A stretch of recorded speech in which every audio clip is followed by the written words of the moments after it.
యెషయా గ్రంథం 37:31 చూడు. యెషయా గ్రంథం 37వ అధ్యాయము 31వ వచనం. దీనికంటే ముందుగా మనం తెలుసుకోవాల్సిన విషయం ఏంటంటే, మనం కలిగి ఉన్న దేవుడు ఎవరు అని, మనం ఆరాధిస్తున్న దేవుడు ఎవరు అని, మనం సేవిస్తున్న దేవుడు ఎంత గొప్పవాడు అని ముందు మనము తెలుసుకోవాలి. ఆయన ఎవరంటే దయగలిగిన దేవుడు, కృపగలిగిన దేవుడు. ఎన్ని తప్పులు చేసినా ప్రభువా నన్ను క్షమించు అని పశ్చాత్తాపడి మోకరిల్లితే క్షమించేందుకు సిద్ధమైన మనసు కలిగిన దేవుడు. కష్టకాలమందు నీవు ఒక్కదానివే ఏడుస్తున్నప్పుడు నీ చేయి విడిచే దేవుడు కాదు, నీ చేయి పట్టుకొని నిన్ను సరైన మార్గంలో నడిపించే దేవుడు. ఇవన్నీ ఎప్పుడు చేస్తారంటే ఆయన మనము ఆశ్రయించినప్పుడు, మన పొరపాట్లు మనము తెలుసుకొని దేవుని దగ్గరకు వస్తే ఆ పొరపాట్లను క్షమిస్తాడండి. కానీ మనం ఆయన ఆశ్రయించడం లేదు, ఆయన మనము నమ్మడం లేదు. కానీ ఆయన మాత్రం మనకు ఎన్నో అవకాశాలు ఇస్తున్నాడు. మరలా మారుతారు అంటే ఒక్క ఆత్మ నశించేంత వరకు నశించడం కూడా ఆయనకి ఇష్టం ఉండదు. అందుకని అవకాశం ఇస్తూ ఉన్నాడు. ఎప్పటి వరకు అవకాశం అంటే నీ ఆఖరి దినం వరకు. హల్లెలూయా. మనం ఈ భూమి మీదకి వచ్చేటప్పుడే మనకు దినములు లెక్కించబడి ఉన్నవి. ఎన్ని దినములు నీవు ఇక్కడ బ్రతకాలి, ఎన్ని దినములు ఈ యొక్క భూమి మీద నీవు ఉండాలని ముందుగానే నిర్ణయించబడి ఉంటుంది కదా. నిర్ణయించినప్పుడు మరి ఆ నిర్ణయ కాలంలోనే నీవు నీ జీవితాన్ని చక్కబెట్టుకుంటే దేవుడు క్షమిస్తాడు. ఆ నిర్ణయ కాలంలో ఎన్నో అవకాశాలు ఇస్తాడు, కానీ మనమే గ్రహించాం కదా. ఇంకొక అవకాశం ఇచ్చుంటే ఒక్కొక్కసారి అవకాశం మారడానికి, మార్పు చెందడానికి అవకాశం దొరకదు. ఇంకొక అవకాశం ఇచ్చిందంటే ఈ జీవితము మార్చుకునేదాన్ని, లేకపోతే మార్చుకునేవాడిని. ఇంకొక అవకాశం, ఈ మరణ పడక మీద ఎంతోమంది ప్రార్థన చేస్తారు కదా. ఇంకొక అవకాశం ఇస్తే నేను మారుంటాను. మా తాత మరణ పడకలు అప్పటి వరకు దేవుడు నమ్మలేదు, కానీ ఆఖరి దినాల్లో దేవుడు నమ్మాడు. ఆయన ఆఖరి దినాలలో ఏదైనా కొంచెం బలహీనత వస్తే దేవుడికి ప్రార్థన చేయ, నూనె నాకు పోయి. మా జీవితంలో అప్పుడు నేను జరగలేదు, మా జీవితంలో అప్పుడు కీడే జరుగుంది. ఒకటి వెంబడి ఒకటి. మా చెల్లెల్ని కోల్పోయాము. అప్పుడు మా తాతకి నచ్చదు ఆ దేవుడు అంటే.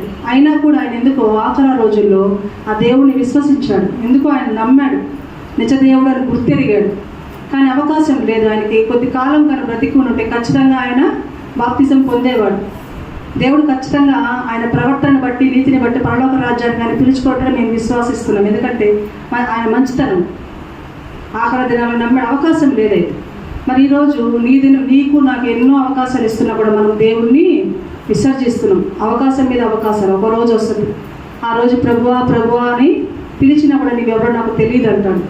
అవకాశాలు ఎన్నో ఇచ్చాను, నువ్వు వినియోగించుకోలేదు. నువ్వు చేసిన ప్రార్థన నీ తరతరాలకు ఉంటుంది, నీ బిడ్డలకు ఉంటుంది. వాళ్ళకి ఇస్తాడు అవకాశం. ఒకవేళ నీకు అవకాశం లేకపోయినా నువ్వు మంచి ప్రవర్తన కలిగి ఉంటే నీ బిడ్డలకు అవకాశం ఇస్తాడు.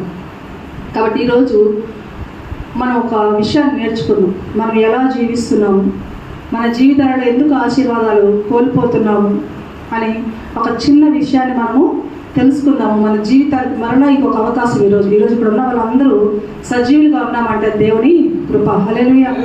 సజీవులుగా ఉండడం అనేది దేవుని కృపే. దినదిన గడ్డముగా ఉన్నది ఈ యొక్క సంవత్సరం. ఎక్కడ చూసినా పోలుస్తున్నారు అంతకుముందు సంవత్సరాన్ని ఈ సంవత్సరాన్ని. వేదన సంవత్సరాన్ని మనం ఆరంభంలోనే పాస్టర్ గారి ద్వారా విన్నాం. ఎట్లనో దేవుడు ఈ యొక్క 7 మాసాలు ఆయన రెక్కల చాటు భద్రపరిచాడు. మరి ఇంకా 5 మాసాలు జరగాల్సింది. ఏ రోజు ఏ దినం ఏమి సంభవిస్తుందో తెలియదు. కాబట్టి సజీవులుగా ఉన్న మనము ఈ యొక్క అవకాశాన్ని మనము సద్వినియోగపరచుకోవాలి. మరి వాక్యంలోకి మనం వెళ్దాము. 37వ అధ్యాయం 31వ వచనం చదువుతున్నాము. యూదా వంశంలో తప్పించుకున్న శేషము ఇంకనూ క్రిందకి వేరు తన్ని మీదకి ఎదిగి ఫలించును. శేషించు వారు యెరూషలేములో నుండి బయలుదేరుదురు, తప్పించుకున్న వారు సియోను కొండల నుండి బయలుదేరుదురు. సైన్యములకు అధిపతి యెహోవా ఆసక్తి దీని నెరవేర్చును. హల్లెలూయా. శేషించిన వాళ్ళు ఇంకెవరైనా మిగిలి ఉంటే, ఇశ్రాయేలు నేను విడిచిపెట్టే దేవుడిని కాదు, వాళ్ళకి మరలా అవకాశాలు ఇచ్చే దేవుడు ఆయన.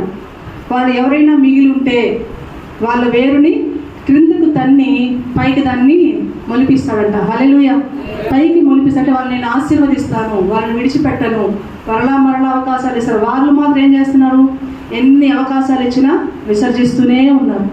ఎన్ని అవకాశాలు ఇచ్చినా లెక్కలేనితనం. కానీ దేవుడు అంటాడు, నేను వారిని ఒక శేషించిన వారిలో ఎవరు మిగిలినా నేను మరలా వారిని ఆశీర్వదిస్తాను అని చెప్తున్నాడు. కాబట్టి ఈ శేషించిన వారు ఎవరు, వీళ్ళు దేవునికి ఇష్టంగా చేశారా, ఇష్టంగా చేయలేదా అని కొన్ని విషయాలు మనం ఈరోజు తెలుసుకున్నాం. సాధారణంగా మనం చూసినట్లయితే ఆది కాండం నుంచి మనం చదువుకుంటూ వస్తే, ఆది కాండంలో దేవుడు మొదటిగా మనకు కనిపించిన వ్యక్తి ఎవరు? నీతిమంతునిగా నోవాహు నీతిమంతుడిగా దేవునికి కనిపించాడు. ఇక్కడ బలిపీఠం గురించి ఈరోజు మనం తెలుసుకున్నాం. కొన్ని విషయాలు పరలోక రాజ్యానికి సంబంధించినవి. ఆత్మ కానీ, ఈ యొక్క సంఘము కానీ, సేవ కానీ, ఈ యొక్క బలిపీఠము కానీ, ఇవన్నీ పరలోకానికి సంబంధించినవి. మన ఇష్టానుసారంగా చేసుకునేవి కావు. మందిరం కూడా పరలోకానికి సంబంధించింది. నీ ఇష్ట ప్రకారము లగ్జరీగా మందిరాలు కడతారు కానీ అందులో పరిశుద్ధాత్ముడు ఉంటాడా లేదా అనేది మనకు తెలియదు. మందిరము కొలతలు ఉన్నాయి. మందిరం ఎలా కట్టాలి, ఎలా ఉండాలి, అక్కడ ధూపం ఎలా వేయాలని పాత నిబంధనలు మనం చూసినట్లయితే వాటికి కొన్ని నియమాలు ఉంటాయి. మరి విశ్వాసులు కూడా పరలోకానికి సంబంధించిన వారు. నువ్వు ఒకసారి విశ్వాసి అనుకున్నప్పుడు నీ జీవితము నీది కాదు. పెళ్ళైన తర్వాత భార్య ఎవరి స్వాధీనంలో ఉండాలి? భర్త స్వాధీనంలో ఉండాలి. నా ఇష్ట ప్రకారం జీవిస్తాను, ఇది నా జీవితము, నా ఇష్టం అంటే కుదరదు. వాళ్ళు ఆయన అడుగుజాడలు నడవాలి, ఆయనకు లోబడాలి, చెప్పింది చేయాలి. అటువంటి జీవితాలే ఫలభరితంగా ఉంటాయి. వాళ్ళ బిడ్డలే ఫలభరితంగా ఉంటారు. నీవు నేను కూడా విశ్వాసి అయిన తర్వాత దేవునికి లోబడాలి, దేవుని చెప్పిన మాటని వినాలి. అంతేగాని నీ ఇష్ట ప్రకారం నేను లోకంలో జీవిస్తాను అంటే నువ్వు విశ్వాసివి కాదు, నేను విశ్వాసిని కాదు. కాబట్టి మొదటిగా మనం చూసినట్లయితే నోవాహు మొదటగా ఏం చేశాడంటే బలిపీఠం కట్టాడు. బలిపీఠం ఎవరు కట్టినా కూడా ఆశీర్వదించబడుతూ వచ్చారు. నోవాహు బలిపీఠం కట్టాడు, ఆయన చెప్పిన పని చేశాడు. నోవాహు ఓడ కట్టమంటే ఎంతోమంది వెక్కిరించారు, తెలివి లేని వాడని చెప్పారు. ప్రయాసపడి కట్టాడు. ఎన్ని సంవత్సరాలు కట్టాడు నోవాహు ఓడని? 100 సంవత్సరాలు కట్టాడంట. 120 సంవత్సరాలు టైం ఇస్తే అన్ని సంవత్సరాలు ప్రయాసపడి కట్టాడు ఆయన కదా. ఎందుకు అంత ప్రయాస? ఎందుకు వాడాలి అంత ప్రయాస? ఎవరు కట్టింది? మళ్ళీ లోకులు కాదు, ఆయన కుటుంబస్తులే. 8 మంది కలిసి కట్టారు. మరి ఎందుకు అంత ప్రయాసపడ్డాడు? దేవుడు చెప్తే చెయ్యాలి. నీ భర్త చెప్పినప్పుడు చేసినప్పుడు, నీ భర్తనిచ్చిన వాడు దేవుడు. మరి దేవుడు నువ్వెంతగా లోపడాలి? ఆయన చెప్పినట్టు చేస్తే ఆశీర్వదించబడతామని వాక్యం ఎన్నిసార్లు మనకి హెచ్చరిస్తుంది, గద్దిస్తుంది. మరి మనం చేస్తున్నామా చెప్పినట్టుగా? మరి బలిపీఠాన్ని దేవుడు ఆశీర్వదిస్తాడు. ఆ బలిపీఠం కట్టిన వారిని దేవుడు ఆశీర్వదిస్తాడు. ఎందుకంటే బలిపీఠాన్ని ఆయనకి ఇష్టపూర్వకంగా కడతారు. నోవాహు బలిపీఠాన్ని కట్టాడు. చూడండి, మొదటిగా చూసినట్లయితే ఆది కాండం 8:21 అధ్యాయంలో ఒక మాట చదువుతాను. 8:21. అప్పుడు యెహోవా ఇంపైన సువాసన ఆఘ్రానించి ఇక మీదట నరులను బట్టి మరలా శపించను. అంటే ఆయన ఒక ప్రళయాన్ని భూమి మీద తీసుకొచ్చిన తర్వాత ఆయన కోపం వారి మీద రగులుకొని అంతా నాశనం అయిపోయారు. నోవాహు కుటుంబం ఒక్కటే చెప్పినట్లు చేస్తుంది. అప్పుడు మరలా పశ్చాత్తాపడ్డాడు దేవుడు. ఇదే మన బలహీనత. ఆయన బలహీనత మన బలం. ఏంటంటే ఎన్నిసార్లు తప్పు చేసినా, ఎన్నిసార్లు కోపడినా మరలా కోపించడు. ప్రభువాని కన్నీరు కాల్స్తే క్షమించేస్తున్నాడు. కాబట్టి మనకి భయం లేదు దేవుడు అంటే కదా. పాస్టర్ ఒక మాట అంటారు, భక్తి అయితే ఉందంట ప్రతి ఒక్కరికి. భక్తి అయితే ఉంది, అందులో డౌట్ లేదు. కానీ భయమే మనకి లేకుండా పోతుంది. చెప్పే నేనైనా మీరైనా. నిన్న నేను కూడా ఒక 15-20 నిమిషాలు లేటుగా వచ్చాను. అసలు నాకు ఎంత గిలట్ చేసింది. నా మీద నాకే చాలా గిలిపడ్డాను నేను. అసలు ఎందుకు వచ్చాను, ఎందుకు లేట్ అయింది, నా మనసులో చాలా గిలిపడ్డాను నేను. క్షమించమని అడిగాను, కానీ మరలా అవకాశం ఇచ్చాడు దేవుడు. నేను చనిపోయి ఉందంటే ఆ గిలితోనే చనిపోయి ఉంటా కదా. నాకు మరలా అవకాశం ఉండదు. దేవుని మందిరానికి సమయానికి వచ్చే అవకాశం నాకు మరలా రాదు. అవకాశం ఇచ్చినప్పుడు దాన్ని సరిదిద్దుకోవాలి. కానీ మరలా అదే జీవితం ఒక్క తన వాంతికి తిరిగినట్టుగా ఉంటే నీ బతుకు నా బతుకు ఇంకెట్లుంటుంది? ఎలా మారుతాయి? అవకాశం ఇచ్చింది దేనికి? టీచర్ ఈరోజు హోంవర్క్ చేయనప్పుడు కొడుతుంది పిల్లోడిని. ఇంకో 2వ దెబ్బ కొట్టే టైంకి మేడం నేను రేపు చేసుకొస్తానంటే కొడుతుంది ఆ టీచర్. అవకాశం ఇస్తుంది, సరే రేపు చేసుకురా. నువ్వు రేపు కూడా చేసుకోకపోతే వస్తే నాకు బాగలేదు మేడం, ఇది మర్చిపోయాను, రేపు ఖచ్చితంగా చేసుకొస్తాను. మరలా అవకాశం ఇస్తుంది. 3, 4 ఎన్ని అవకాశాలు ఇస్తారు? కానీ దేవుడు నీకు అవకాశం ఇస్తున్నప్పుడు మనము అలాగనే ఉన్నామంటే ఒకరోజు దెబ్బలు తప్పవు. ఆ కొట్టే దెబ్బ ఎలా ఉంటుంది? తిరిగి లేస్తాము, లేయము. మరలా అవకాశం ఇస్తారు, ఇయ్యరు కదా. కాబట్టి దేవుడిచ్చిన అవకాశాన్ని మనం సద్వినియోగం చేసుకోవాలి. ఈయన అవకాశం ఇచ్చాడు. ఎన్ని సంవత్సరాలు ఇచ్చాడు? వారు కట్టినంత కాలం చెప్తానే ఉన్నాడు, ఇదిగో దేవుడు ప్రళయం వస్తుందంట, ఈ రక్షణ ఓడలకు రండి, మీరు మీ కుటుంబాలు రండి, రక్షింపబడతారు. జంతువులు రక్షింపబడ్డాయి, మనుషులు రక్షింపబడలేకపోయారు. ఎందుకంటే జంతువులను ఆయన రక్షించుకున్నాడు. మనుషులకి ఎంత ప్రకటించినా ఆయన ఎక్కిరించారు, నవ్వారు, ఏడ్చారు. ఇదిగో వీళ్ళేంది అన్నట్టుగా అసలు పట్టించుకోకుండా వాళ్ళ ఇష్టానుసారంగా జీవించాడు. కానీ ఒకరోజు హఠాత్ పరిణామంగా మొత్తం నాశనం అయిపోయింది. జలప్రళయం వచ్చి మొత్తం కొట్టుకుపోయింది. అవకాశం ఉందా? ఓడ తలుపులు మూసుకుంటే తలుపులు మొత్తలు కొడుతున్నారంట, తలుపు తెరువు. ఒక్కసారి యెహోవా తలుపు మూస్తే దాన్ని తీయగలిగిన వాడు ఎవ్వడూ లేడంట. హల్లెలూయా. మనుషులు తీస్తారు. మనుషులైతే నువ్వు ఏదో జాలి దయ ఉంటాయి కాబట్టి మనుషులు తీస్తారంట తలుపు. కానీ దేవుడు తలుపేస్తే మనుషులు కూడా దాన్ని తీయలేరు. కాబట్టి అవకాశం వచ్చినప్పుడు నువ్వు సద్వినియోగం చేసుకోవాలి. కానీ ఇస్తున్నారు కదా అవకాశాలు అని చెప్పి నువ్వు నీ జీవితాన్ని మార్చుకోకపోతే మన అవకాశం అనేది మనకి రాకపోవచ్చు. చూడండి ఆ మాట, ఇక మీద నరులను బట్టి భూమిని మరలా శపించను. ఎందుకనగా నరుల హృదయాలోచన వారి బాల్యం నుండి చెడ్డది. నేను ఇప్పుడు చేసిన ప్రకారముగా ఇక సమస్త జీవులను సంహరింపను. భూమిని నిలిచినంత వరకు వెదకాలమున, కోతకాలమున, శీతోష్ణకాలమున, వేసవి శీతకాలములను, రాత్రి పగలను ఉండక మానవని తన హృదయములో అనుకొనెను. అంటే కాలాలు ఎన్ని రకాలుగా ఉంటాయో కదా, ఎన్ని రకాల కాలాలు ఉంటాయో, ఎన్ని రకాలుగా రాత్రి పొద్దున వస్తాయో, ఈ మనుషులు కూడా ఇట్లాంటి వాళ్ళే. వీళ్ళకి అవకాశాలు ఇస్తూనే ఉండాలి. వీళ్ళు మారరు అని దేవుడు తలంచాడంట. అందుకే అవకాశం ఇస్తూ ఉన్నాడు. వీళ్ళ హృదయం బాల్యం నుండి చెడ్డదే. వీళ్ళకి అవకాశం ఇస్తూ ఉన్నా ఒక రోజు కాకపోతే ఒక రోజైనా మారుతారండి. నీ జీవితకాలం అంతా నువ్వు ఆఖరా దినం బ్రతికినంత వరకు నీకు అవకాశం ఇస్తూనే ఉన్నాడు. ఆ తర్వాత చూడండి, మరియు దేవుడు నోవాహును అతని కుమారులను ఆశీర్వదించి, హల్లెలూయా, ఆశీర్వదించాడంట. మీరు ఫలించి అభివృద్ధి పొంది భూమిని నింపుడి అని చెప్పినప్పుడు అక్కడ దేవుడు వాళ్ళకి బలిపీఠము కట్టినట్టుగా మనము చూస్తాం. 9:1 ఆశీర్వదించాడు ఆయన. దేవుడు వారిని ఆశీర్వదించాడు. 20వ వచనం సచోత్రం. అప్పుడు నోవాహు యెహోవాకు బలిపీఠము కట్టి పవిత్ర పశువులన్నిటిలోనూ పవిత్ర పక్షులన్నిటిలోనే కొన్ని తీసుకొని ఆ బలిపీఠం మీద దహన బలి అర్పించాడు.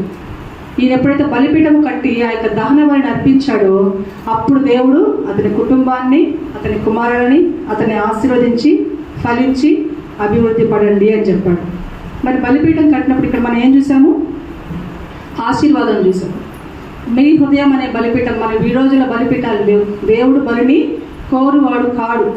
నీ యొక్క స్తుతి అర్పించడమే నీ యొక్క జిహ్వబలుడు. అంటే నీ స్తుతులను, నీ యొక్క సర్వాంగ హోమములను, నీ యొక్క ప్రార్థనలను, నీ యొక్క మనసును దేవుడు ఇవాళ అడుగుతున్నాడు. అవి మనం అర్పించలేకపోతున్నాం.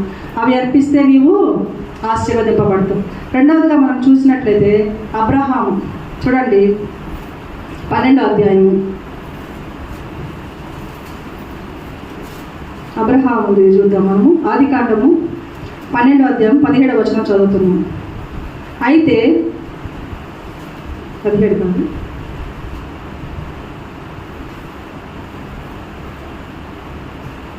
17వ అధ్యాయం చూడండి. ఈయన ఇక్కడ చూడండి, అబ్రహామును కూడా దేవుడు ఎప్పుడు ఆశీర్వదించాడంటే చెప్పినట్లుగా చేశాడు. నీవు లేచి నీ దేశాన్ని విడిచి నేను చెప్పిన చోటికి వెళ్ళు. యోనాను ఎక్కడికి వెళ్ళమన్నాడు దేవుడు? యోనాను ఎక్కడికి వెళ్ళమన్నాడు? నినేవే పట్టణానికి వెళ్ళమంటే ఆయన ఏం చేశాడు? తర్షీషుకు వెళ్ళాడు. ఈరోజు మన జీవితం ఎలా ఉందంటే చెప్పింది చేయడంలో మన ఇష్టానుసారంగా చేస్తున్నాం, మనకు నచ్చినట్లుగా చేస్తున్నాం. నీవు నినేవే పట్టణానికి పో అంటే మనము తర్షీషుకు పోతున్నాం. లోతు గురించి కూడా విన్నాం. నీవు ఆ ప్రదేశానికి వెళ్ళు, కాపాడబడతావంటే నాకు ఇక్కడ బాగుంది. తర్వాత అబ్రహాము లోతు విడిపోయేటప్పుడు నీవు ఏ పక్కకు పోతావో చూసి ఆ తర్వాత నేను ఏ పక్కకు పోతానని చెప్పినప్పుడు నీ ఇష్టమే, నువ్వు ఎట్లా చెప్తే అట్లా చేస్తాను, ఎందుకంటే నీవు పెద్దవాడి కదా, నువ్వు ఎట్లా చెప్తే అట్లా చేస్తాను అనకుండా, ఇదిగో ఈ పక్కన ఉన్నది నా కంటికి బాగా పచ్చగా కనిపిస్తుంది, నా పక్కకి పోతాం. ఎప్పుడు మన సొంత ఆలోచనలే, దేవుడి మీద ఎప్పుడు మనము ఆధారపడం. ఎప్పుడైతే నీవు నీ సొంత ఆలోచన మీద పడతావో, ఆ ఆలోచన చొప్పున చేస్తావో అది ఆశీర్వాదకరమైతే ఖచ్చితంగా కాదు. హల్లెలూయా. లోతు ఆశీర్వదింపబడకపోవడానికి, నాశనమైపోవడానికి కారణం ఆయన సొంత ఆలోచన. యోనాన్ని కష్టాలు పడడానికి కారణం ఆయన సొంత ఆలోచన. దేవుడు చెప్పింది మాత్రం చేయడంలో వాళ్ళకి నచ్చింది చేశారు. కానీ అబ్రహాము నీవు లేచి నేను చెప్పిన దేశానికి వెళ్ళు అంటే ఇంత ఆస్తి, ఇంత పశువులు, నా పేరు, నా పలుకుబడి, ఇక్కడ నీకున్న పేరు వేరే ఊరికి పోతే వస్తుందా? ఇక్కడ నువ్వు గొప్పగా బతుకుంటావు, నిన్ను చూస్తే అందరూ భయపడుతున్నారు, దండం పెడుతున్నారు. నీవు ఇంకొక దేశానికి వెళ్తే నీకు ఆ పేరు వస్తుందా? మరి ఇంత లగ్జరీ లైఫ్ని నేను ఇంత ఏమంటారు డంబపు జీవితాన్ని వదిలిపెట్టేసి ఆడికి వెళ్ళమంటున్నా కానీ అనకుండా మారు మాట మాట్లాడకుండా లేచి దేవుని మాటకి లోబడి వెళ్ళిపోయాడు. వెళ్ళిపోయిన తర్వాత ఆశీర్వదించబడ్డాడు. చూడండి ఆ మాట 17వ అధ్యాయం చూస్తే మాకు అర్థమవుతుంది. అబ్రాహాము 99 ఏండ్ల వాడైనప్పుడు యెహోవా అతనికి ప్రత్యక్షమై, నేను సర్వశక్తి గల దేవుడను, నా సన్నిధిలో నడుచుచు నిందారహితుడవై ఉండుము. నేను సర్వశక్తి గల దేవుడను, ఏమైనా చేయగలను. ఆయన అక్కడ ఏం చేశాడు తెలుసా? అబ్రాహాము కొంచెం కిందకు వస్తే, నేను చెప్పింది చేసావు కనుక నేను సర్వశక్తిమంతుడను, అంటే ఏమైనా చేయగలను, నాకు అసాధ్యమైనది ఏమీ లేదు. నేను ఇటున్న దాన్ని అటు తిప్పగలను, అటున్న దాన్ని ఇటు మార్చగలను. నీ పేరు అబ్రాహాము కాదు, నీ పేరు ఇక నుంచి అబ్రహాం అని పేరు పెట్టాడు. మనం పేరు మార్చలేము ఈరోజు కదా, నీ ఇష్టాన్ని నువ్వు పేరు మార్చడం కుదరదు, దానికి ఒక ప్రాసెస్ ఉంటుంది. కానీ దేవుడికి అవన్నీ సాధ్యమే. అబ్రహాము బలిపీఠం కట్టినట్టుగా మనకి ఈ యొక్క అధ్యాయంలో మనకు కనిపిస్తుంది. అబ్రహాం బలిపీఠం కడతాడు, దేవుడు అతన్ని ఆశీర్వదించాడు. తర్వాత మోషే బలిపీఠం కట్టాడు, మోషే అతన్ని ఆశీర్వదించాడు. కానీ ఈరోజు ఒక వ్యక్తి గురించి మనం తెలుసుకుందాం. ఇతను కూడా బలిపీఠం కట్టాడు, కానీ అతను బలిపీఠం దగ్గర మోసపోయాడు. బలిపీఠం కట్టి నాశనాన్ని తెచ్చుకున్నాడు. ఎవరతను? యాకోబు. హల్లెలూయా. చూద్దాం యాకోబు గురించి కొన్ని విషయాలు మనం నేర్చుకొని, మరి ఎందుకు యాకోబు బలిపీఠం కట్టి కూడా తన తాత కట్టి ఆశీర్వదింపబడినప్పుడు తినెందుకు బలిపీఠము కట్టి ఆ యొక్క నాశనాన్ని తెచ్చుకున్నాడు అనేటువంటి మాటలు ఈరోజు మనము కొద్ది నిమిషాలు ధ్యానం చేసుకొని ముగించుకున్నాం. యాకోబు 33వ అధ్యాయము ఆదికాండము 33వ అధ్యాయము 20వ వచనం చదువుతున్నాను, చూడండి. అక్కడ ఒక బలిపీఠము కట్టించి, ఎక్కడిది కొంచెం పైన మనం చూసినట్లయితే 17. అప్పుడు యాకోబు సుక్కోతుకు ప్రయాణమయ్యి తనకొక ఇల్లు కట్టించుకొని తన పశువులకు పాకలు వేయించను. అందుచేత ఆ చోటికి సుక్కోతు అని పేరు పెట్టబడను.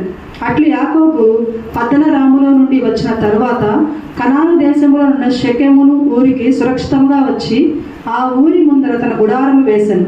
మరియు అతడు తన గుడారములు వేసిన పొలము యొక్క భాగమును షెకెము తండ్రి అయిన హామోరు కుమారుల యొక్క 100 వరహాలకు కొని అక్కడ ఒక బలిపీఠము కట్టించి దానికి ఎల్హోయి ఇశ్రాయేలు అని పేరు పెట్టాను.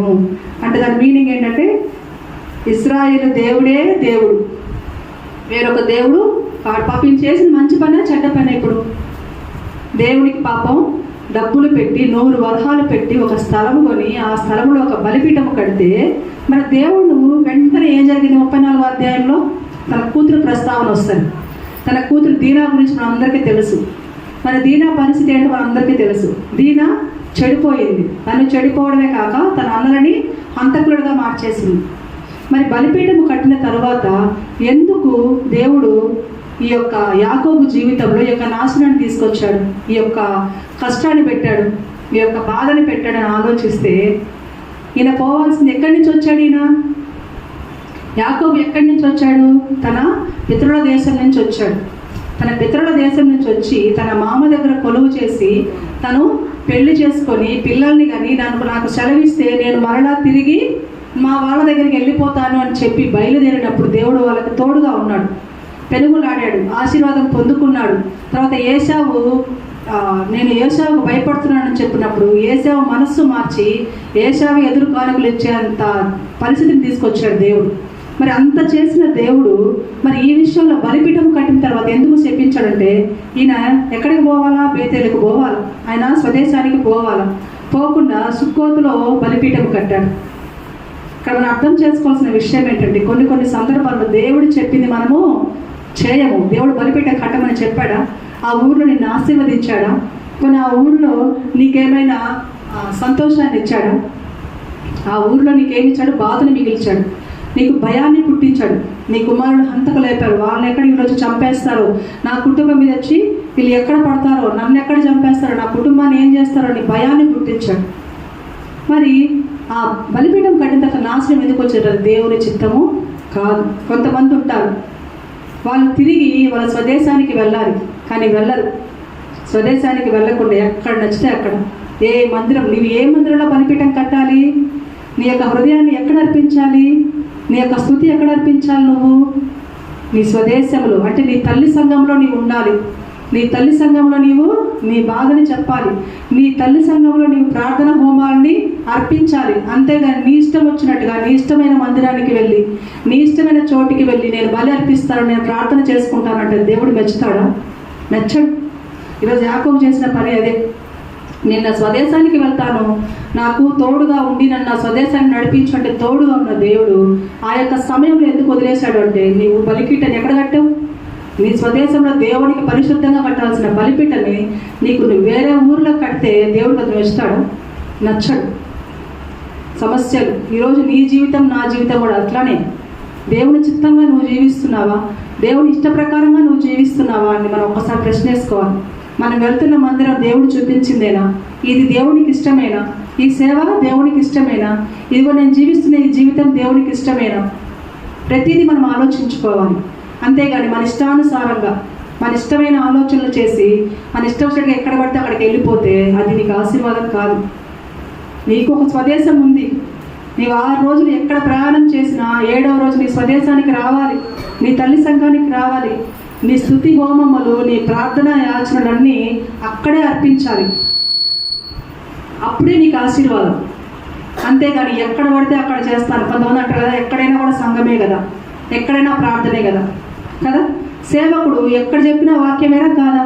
ఈ మందిరంలో చెప్తేనే వాక్యమా? కదా, ఈ మందిరంలో చెప్తేనే వాక్యమా? నీకు ఇంకో అర్థమే చెప్పాలంటే, కాపరి అంటే నీ గొర్రెలకే కాపరే, అన్ని గొర్రెలకు కాపరే. కాపరి అనేవాడు ఆయన గొర్రెలనే కాపాడుకోవాలన్నా, పక్క మందులో గొర్రె తప్పిపోతుంటే దాన్ని కూడా కాపాడాలన్నా? ఈ మందలో గొర్రెలనే కాపాడాలా? పక్క మందలో గొర్రెలు పారిపోతుంటే కాపాడరా? కాపాడాలి. మరి ఈ గొర్రెలను విడిచేసి కాపరత్వం ఎక్కడైనా చేయొచ్చు కదా అని చెప్పి ఆ గొర్రెలు కడగపోతే ఈ గొర్రెల పరిస్థితి ఏంటి? ఎక్కడైనా కాపరత్వం ఒకటే కదా. కాపరు చేసే పని ఏంటి? గొర్రెలను కాచుకోవడం, గొర్రెలను కాపాడుకోవడం. ఈ గొర్రెల్ని విడిచి ఆ గొర్రెల మందకు పోతే ఈ గొర్రెల మంద పరిస్థితి ఏంటి? పురులు సింహాల పాలైపోతాయి. మరి నీ కాపరి నిన్ను విడిచి ఇంకొక సంఘానికి వెళ్ళి కూడా వాక్యం చెప్పొచ్చుగా? నిన్ను విడిచి ఇంకొక మందిరాన్ని కూడా వెళ్ళి ఆ సంఘాన్ని నడిపించుకోవచ్చుగా? అప్పుడు నీ పరిస్థితి ఏంటి? తల్లి సంఘం అనేది మనం చూసుకొని తర్వాత పక్కన వాళ్ళు చూసుకోవాలి. సింహం వస్తున్నప్పుడు మన గొర్రెలను విడిచిపెట్టి పక్క గొర్రెలు కాపాడరు ఎవరు కూడా. మన గొర్రెలు మనం కాపాడుకుంటూ పక్క గొర్రెలు కూడా కాపాడే ప్రయత్నం చేయాలి. మరి ఈ దినాన నీవు ఎక్కడ ఉంటున్నావు? బేతేలకు పోవాల్సిన నీవు సుక్కోతులో ఏం పని? నినేవ పట్టణానికి పోవాల్సిన నీకు తర్షీషులో ఏం పని? నీ వలన నీ పక్కన వారికి నష్టం. ఎత్తి సముద్రంలో పడేసి చావు మరణ అంచుల వరకు వెళ్ళొచ్చాడు. అక్కడ పశ్చాత్తాపడ్డాడు. యాకోబు అన్నాడు, ప్రభువా ఎందుకు ఈ సమస్యలు? అయ్యో నేను భయంతో కృంగిపోతున్నాను. ఎవరు నా ఇంటి మీదకి వస్తారు? ఎవరు నా బిడ్డల మీదకి వస్తారు? ఉన్నగా ఒక్కగానొక్క కూతురు, ఇంతమంది కుమారుల మధ్యలో ఒక్క కూతురుని ఇచ్చావే, ఎంత అల్లారుబోదుగా పెంచుకున్నాను. మరి ఆ కూతురే నాశనం అయిపోయింది. నీ బలిపీఠం కట్టిన తర్వాత ఇది అయిపోయిందంటే పశ్చాత్తాపడుతున్నాడు, భయపడుతున్నాడు. మనం చదువుకున్న మూలవాక్యము, మిగిలిన ఉన్న శేషంలో ఏ ఒక్కరు కూడా విడిచే దేవుడు కాదు ఆయన. హల్లెలూయా. అప్పుడు దేవుడు మాట్లాడుతున్నాడు. 35వ అధ్యాయం చదువుదాము. దేవుడు యాకోబుతో, నీవు లేచి బేతేలునకు వెళ్ళి అక్కడ నివసించి నీ సహోదరుడైన ఏశావు ఎదుట నుండి నీవు పారిపోయినప్పుడు నీకు కనబడిన దేవునికి అక్కడ బలిపీఠము కట్టమని చెప్పగా. హల్లెలూయా. ఇప్పుడు చెప్తున్నాడు దేవుడు, మరలా అవకాశం ఇచ్చాడు. మరలా అవకాశం ఇచ్చాడు నీకు. ఇదిగో నీవు ఉండాల్సిన ప్రదేశము ఇక్కడ కాదు. నీ పితరులు ఎక్కడున్నారు? నీ తండ్రి నీ తాత ఎక్కడున్నారు?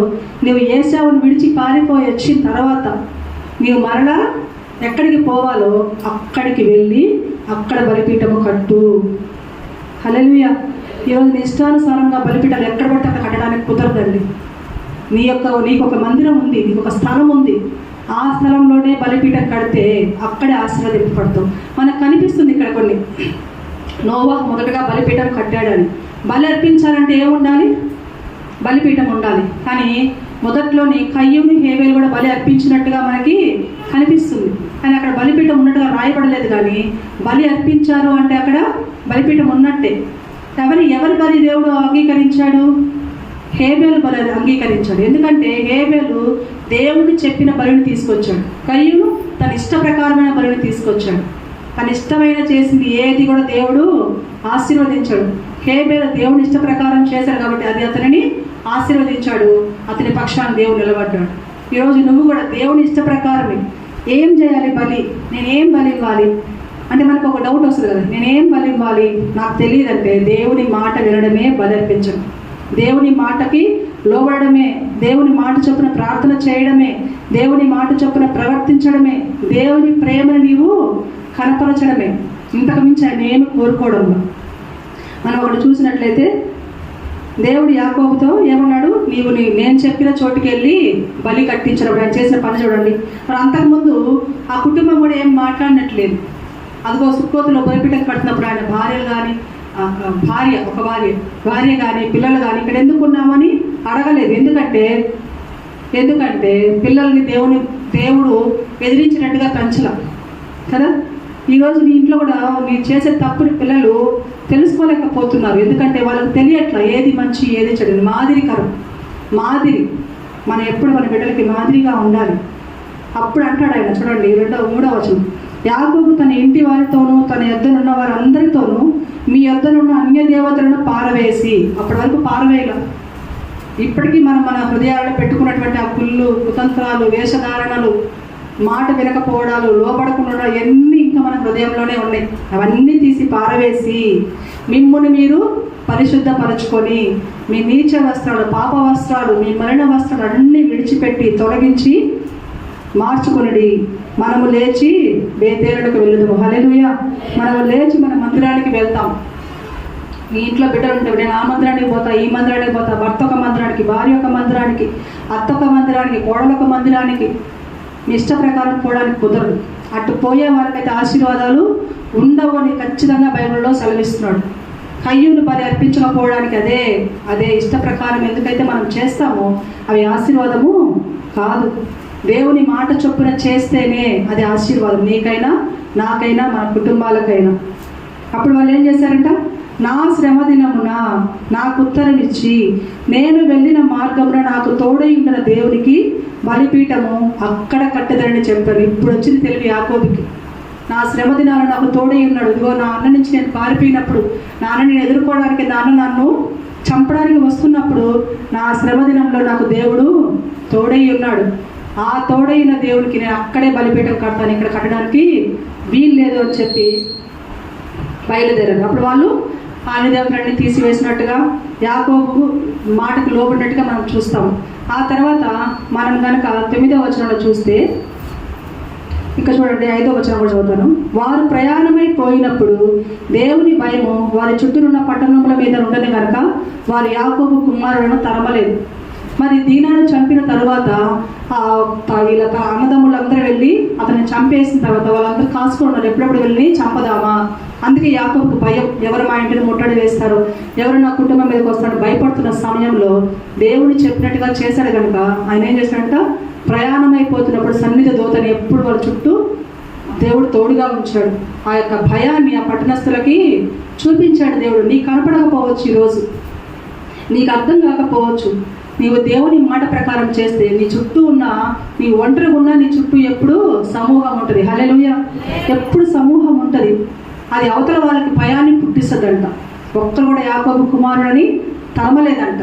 ఆ తర్వాత చూడండి 9వ వచనం చూస్తే, యాకోబు పద్దనరాము నుండి వచ్చుచుండగా దేవుడు తిరిగి అతనికి ప్రత్యక్షమై అతన్ని ఆశీర్వదించాను. హల్లెలూయా. ఇప్పుడు ఆశీర్వదించాడు. దేవుడు చెప్పింది చేయడానికి వెళ్తున్నాడు.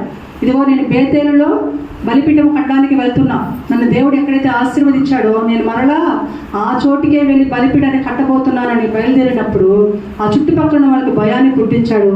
అతన్ని ఆశీర్వదించి మరలా మాట చెప్తున్నాడు. చూడండి 11వ వచనం, నేను సర్వశక్తిగల దేవుడను. మీరు 17వ వచనం కానీ చూసినట్లయితే 17వ అధ్యాయంలో నేను సర్వశక్తిగల దేవుడని అబ్రహాముకు చెప్పాడు. అబ్రహాముకి అక్కడ నీ పేరు ఇక మీద అబ్రాము కాదు, అబ్రహాము అని పేరు మార్చాడు. మరలా ఇక్కడ మనం చూసినట్లయితే 9వ వచనం చూడండి. యాకోబు పద్మనాభం నుండి వచ్చి చూడగా దేవుడు తిరిగి అతనికి ప్రత్యక్షమై అతను ఆశీర్వదించాను. అప్పుడు దేవుడు అతనితో, నీ పేరు యాకోబు, ఇక మీదట నీ పేరు యాకోబు అనబడదు, నీ పేరు ఇశ్రాయేలు అని చెప్పి అతనికి ఇశ్రాయేలు అని పేరు పెట్టాను. ఎవరైనా సర్వశక్తి గల దేవుడు అక్కడ అబ్రహాముగా పేరు పెట్టాడు, ఇక్కడ యాకోబుకి పేరు పెట్టాడు. తర్వాత అతను ఎట్లా ఆశీర్వదించాడు మనం చదువుకుంటా వెళ్తే, ఆయనకు మొదట మనం ఇచ్చినటువంటి ఆశీర్వాదాలు ఏంటంటే, నీలో నుంచి ఈ రాజ్యాన్ని రాజులు పుట్టుకొస్తారు, మహామహులు పుట్టుకొస్తారు, నీ యొక్క సంతానాన్ని నేను ఆశీర్వదిస్తాను, నీ సంతానాన్ని గోత్రాలుగా మారుస్తాను అని చెప్పి దేవుడు ఆశీర్వదించిన ఆశీర్వాదాలన్నీ ఆ తర్వాత అప్పుడు వస్తాయి యాకోబు. ఎప్పుడు? దేవుని ఇష్ట ప్రకారం చేసినప్పుడు, దేవుని మాట చొప్పున చేసినప్పుడు. కానీ ఈరోజు మనం కూడా ఆలోచించుకోవాల్సింది, యాకోబు జీవితం నుంచి మనం నేర్చుకోవాల్సింది. యాకోబు అంటే అందరికీ తెలిసిందే, మంచి ప్రార్థనాపరుడు, దేవుని యందు భయము భక్తి కలిగిన వాడు. కానీ ఒక్కొక్కసారి సాతానుడు మనల్ని అపోహకి గురి చేస్తాడు. ఇది కూడా దేవునికి ఇష్టమే, ఇది కూడా దేవుని పని అన్నట్టుగా, ఈ మంత్రం కాకపోతే ఇంకో మంత్రంకి వెళ్దాం, మిగతా ఎక్కడైతే ఏమి మంత్రానికి వెళ్ళడమేగా అని ఒక అపోహ సృష్టిస్తాడు. ఇప్పుడు ఎక్కడైతే ఏమి బలిపీఠమేగా, మరి ఆశీర్వదించాడా? ఆశీర్వదించకపోగా నాశనాన్ని కొని తెచ్చుకుంటున్నారు. కాబట్టి ఆయన తర్షీషుకు వెళ్ళింది కూడా మంచిగా. దేవుడు తర్షీషుకి ఎందుకు నినేవే పట్టణానికి ఆ ప్రజలకు చెప్పు అంటే, నువ్వు ఎట్లాగో వాళ్ళని సంహరించవు, నువ్వు ఎలాగో వాళ్ళని చంపవు, నాకు తెలుసు, వాళ్ళు మొరపెడతారు, నువ్వు వాళ్ళని క్షమించేస్తావు, అందుకే నేను ఎందుకు అక్కడ పోవడం, వాళ్ళకి చంపడం ఎందుకు, వాళ్ళకి చెప్పడం ఎందుకు, నేను మళ్ళీ వాళ్ళ ముందు ఇదైపోవడం ఎందుకు అని ఆయన పోలా. కానీ శ్రమల పాలయ్యడం లేదా? మరి ఈరోజు నువ్వు నీ సంఘాన్ని విడిచి నువ్వు నీ బలిపీఠాన్ని ఎక్కడ అర్పిస్తున్నావు? నీ బలిపీఠాన్ని ఎక్కడ కడుతున్నావు? ఏ బలిపీఠం మీద, ఏ స్థలంలో నీవు నీ బలిని అర్పిస్తున్నావు? మనము జాగ్రత్తగా జ్ఞాపకం చేసుకోవాలి. దేవుని మాటకు లోబడాలి. చెప్పింది చెప్పినట్టు చేస్తే 1000 తరములకైనా ఒక్క శేషం మిగిలినా కూడా వాళ్ళని ఆశీర్వదిస్తాడు. అంటే నీ కుటుంబంలో ఏ ఒక్కరు కూడా దేవుని విడిచిపెట్టాడు, అందరినీ ఆశీర్వదిస్తాడు దేవుడు. కానీ మనమే అంత గొప్ప దేవుణ్ణి కలిగి ఉన్నాం, మనమే కదా, అన్ని లక్షల జీవరాశులు కాపాడిన దేవుడు. మరి నీవెంత మాత్రము, నేనెంత మాత్రం, మన జీవితం ఎంత మాత్రం కాపాడలేడా? నేను సర్వశక్తిమంతుడిని అని చెప్తున్నాం, అయినా కూడా మనము గ్రహించలేకపోతున్నామంటే ఈరోజు మన జీవితాలు ఎందుకు ఆశీర్వదింపబడడం లేదు అనుకుంటున్నాం. కేవలం ఇప్పుడు యాకోబు అనుకున్నట్టు ఎక్కడ పడితే అక్కడ బలిపీఠాలు కట్టి, ఎక్కడ పడితే అక్కడ హోమాలు అర్పించి, చేయవలసిన పని చేయకుండా నీకు ఇష్టం వచ్చిన పని చేసుకుంటూ నా జీవితం ఆశీర్వదింపబడలేదు అంటే దాన్ని మనమే జ్ఞాపకం చేసుకోవాలి. ఒకసారి కూర్చొని, ఇదిగో నేను ఎక్కడ తప్పిపోయాను ప్రభు, ఒక్కసారి నాకు మరలా ప్రత్యక్షమవు, మరొక్క అవకాశం నువ్వు ప్రభు అని మనం కన్నీరు విడిచి ప్రార్థన చేస్తే, అవకాశం అయితే నీకు ఆయుష్ ఉంటే ఇస్తాడు, ఆయుష్ లేకపోతే అవకాశం కూడా మనకి ఉండదు. కాబట్టి యాకోబు జీవితం నుంచి నీవు నేర్చుకోవాల్సిన పాఠం ఏంటంటే, నీ స్వదేశానికి వెళ్ళి అక్కడ దేవుడు బలిపీఠం కట్టాలి. నీ తల్లి సంఘాన్ని నీవు విడిచిపెట్టకూడదు. నీ బలిపీఠము ఇక్కడే స్థిరముగా ఉండాలి. ఎన్ని ప్రదేశాలు తిరిగినా నీ బలిపీఠము ఇక్కడే కట్టాలి, నీ బలి ఇక్కడే అర్పించాలి. అప్పుడే నువ్వు, నీ కుటుంబము ఆశీర్వదింపబడతారు. ఈ కొద్ది మాటలో దేవుడు తన ఇంట్లో దీవించి ఆశీర్వదించను కాక. మీ అందరికీ నమ్మకం.